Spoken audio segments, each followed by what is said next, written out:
So the ACES is a study with 18,000 young people, and it's like a cholesterol score for stress and trauma. And it's about early trauma then being a risk for chronic disease later on. So it gives you 1 point for each type of trauma you experienced prior to the age of 16. And the higher your score, the higher your risk of health and social problems. So 10 questions. And so these are the questions that are asked. Did a parent swear at you, insult you, put you down, threaten, or humiliate you? Did a parent often push, grab, slap, or throw something at you or hit you so hard you had marks or were injured? Did an adult touch or fondle you or have them touch you in a sexual way? Did you often feel that you didn't have enough to eat, clean clothes, and no one to protect you? Were your parents too high or drunk to take care of you? Was a parent ever lost to you through divorce, abandonment, death, or other reason? Was your mother often pushed, slapped, kicked, hit, or threatened with a gun or knife? Did you live with someone who was a problem drinker or alcoholic or who used street drugs? Was a household member depressed or mentally ill or attempt suicide?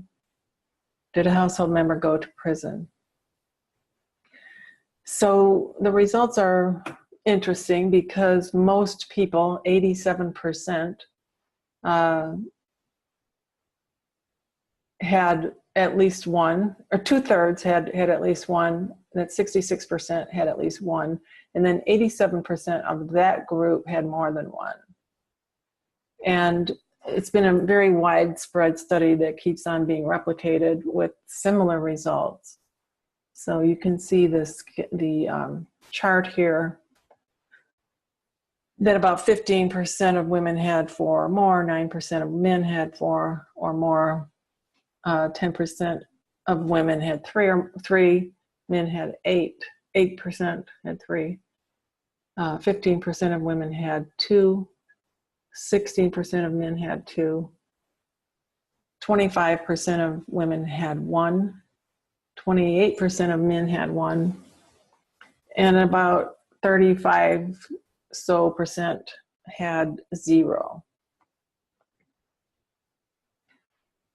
And so this is the relationship between those childhood ACEs scores and adult alcoholism. So if you see the pink bar there, that represents people who had an ACEs score of 4 or more. And compared to those with 0 ACEs, they have 6 times the rate of alcoholism. And it, kind of steps down from there. And this pattern of this graph is pretty much the same for all of the risk factors that they study. Chronic depression, with 4 ACEs, women have 4 times the rate of chronic depression. Men have 3 times the rate of chronic depression from those who have 0 ACEs. Perpetrating domestic violence. So if you were abused, you're going to abuse others. Women have 5 times the rate, and all these are ACEs of 4. Women have 5 times the rate of those with 0 ACEs. Men 6.5 times the rate of people with 0 ACEs. Antidepressant medications, with even 0 ACEs, 30% of people are on antidepressants. With 4 ACEs, 95% use antidepressants 50 years later. And according to this, with 5 or more, 100% likelihood that you'll be on antidepressants if you had 5 ACEs or more. The chance of later being raped, 7 times greater with 4 ACEs.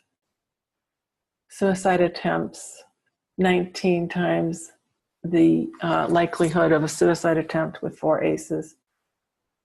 Impaired worker performance like absenteeism, financial problems, problems performing the job, that is at that same shape that same distribution of scores from 0 to 4 ACEs. It just kind of prevails over whatever measure you're looking at. And why is this?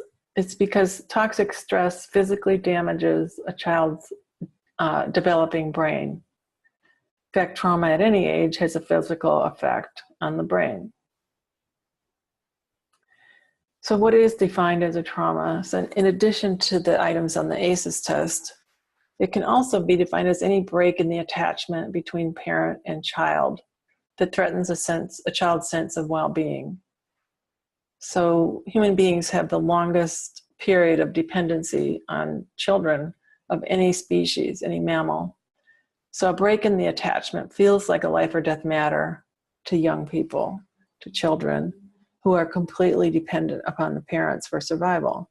So it feels like if there's a break in that relationship, it feels like you could die. So an alcoholic parent who's not paying attention equals trauma, preoccupied parent, an angry parent, a harsh parent who hints at rejection through constant criticism. And all of these affect the nervous system and make it more vulnerable. Here's a brain scan of a depressed person versus a recovered person. And it's basically that there's less going on there in the depressed person's brain. Just less activity. The activity is depressed, literally. So when a person recovers, parts of the brain that were not very active then all of a sudden light up. And there's more neuronal connections being made and more energy being generated.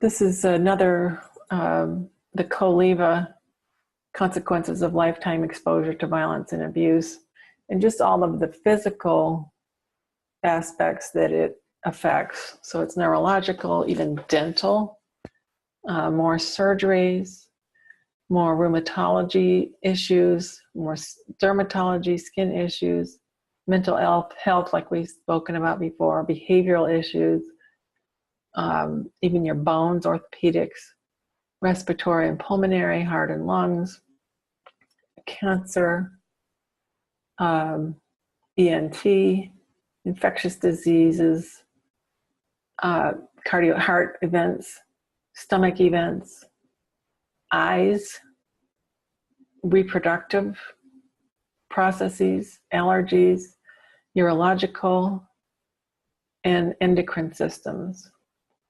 So it is this whole body-mind connection that what happens to us physically and psychologically affects all aspects of being. It's not to say that these are psychosomatic. It's not like people are making up diseases. It's that psychological stress and physical stress cause disease. So what's helpful is that we've found out in the last 20 years or so that the brain is plasticity, it can be changed. We used to think that whatever happened to us as children shaped us for a lifetime. And we now know that that's not true, and that the brain can change and heal just like any other organ in the body, and that we can generate new neuronal pathways, new functioning in the brain and the whole nervous system, which isn't all in the brain, by the way. It's in a lot of neurotransmitters are in the gut. Compassion towards yourself and others. One reason that we present this is because it could be that your person at the center has, an ACEs score of 1, 2, 3, 4, something like that. And that trauma often goes with addiction because they're trying to put out the fire of those painful emotions. Asking for help helps heal. Developing trusting relationships. That is very physiologically and neurologically effective, how we, our relationships with each other, and whether we're in a relationship, whether we get touched, whether we have people that we can turn to. It's very, very important in terms of brain health, and it's one of the most significant things in terms of people's resiliency and even happiness. And an aspect of that is noticing the positive things others are doing for you. It's kind of like where we default into what's wrong instead of noticing what's right. And a lot of things people do for us get put in an unmarked grave because we don't acknowledge it. That people might be doing little things all the time, making a phone call, making an invitation, sending a card. Really nice to notice that and appreciate that. And appreciate also what you're doing for others. Revising your self-concept and identity, and it's one of the things that the inquiries are so good at, is talking about the deficient self identity and taking a look at the memories and words and body sensations that give rise to that, because that's all it is. It's an idea. A self-concept, I mean, the word concept is just that. It's an idea, and it is nothing but an idea. So what you think is a solid thing, you know, that I am such and such, you know, I'm a whatever, I'm creative, I'm not creative, I'm angry, I'm sad, I'm a person who this happens to. Those are all just ideas. And they're ideas that are, when we start looking at them, they're ideas that are based on a few instances in our lives, probably less than 10. If you go back to trying to remember how that was formed, like, how do you know you're, you know, a person that can't make friends? Well, you know, when I was 3, they didn't let me play on the swings. When I was 5, first grade, they wouldn't let me play at recess. There's probably less than 10 separate instances. And when you look at them with your adult capacity, your executive functioning frontal lobe of the brain, you can revise those things that happened and actually revise who you are, your idea of who you are. And that's really helpful in terms of depression and guilt and shame. And one of the things that Living Inquiries is so good at, and being at the center is so good at, hopefully the family program, is beginning to identify and listen to our feelings. That we didn't get any training at that as children. And so much of the addictive behavior and other behavior that goes against what we really feel is because we're not listening to ourselves. And the main thing we don't listen to is our feelings. So we try to stuff down what we're feeling in order, oftentimes, to get love, approval, and appreciation from others and do what we think others want us to do.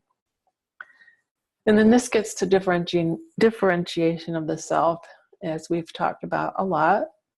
And it's that conviction of knowing who you are and what you will do, what you want to do, what you won't do, what are your values, what's important to you, and that you're able to stick with those regardless of what's going on around you and whether people approve of that or not. And when we're not living in a life that's true to ourselves, it's a life of depression and anxiety, because our organism doesn't like that. Like, sort of like something in us knows who we are and what's right for us. And if we're not following that, it really does lead to depression and illness. So I know we have a whole slide presentation on the multi-generational family emotional process. And that's, again, the idea that these patterns repeat from generation to generation. Each generation is going to be very similar unless somebody does some psychological work. And small differences in one person eventually make a big difference in the whole system going forward.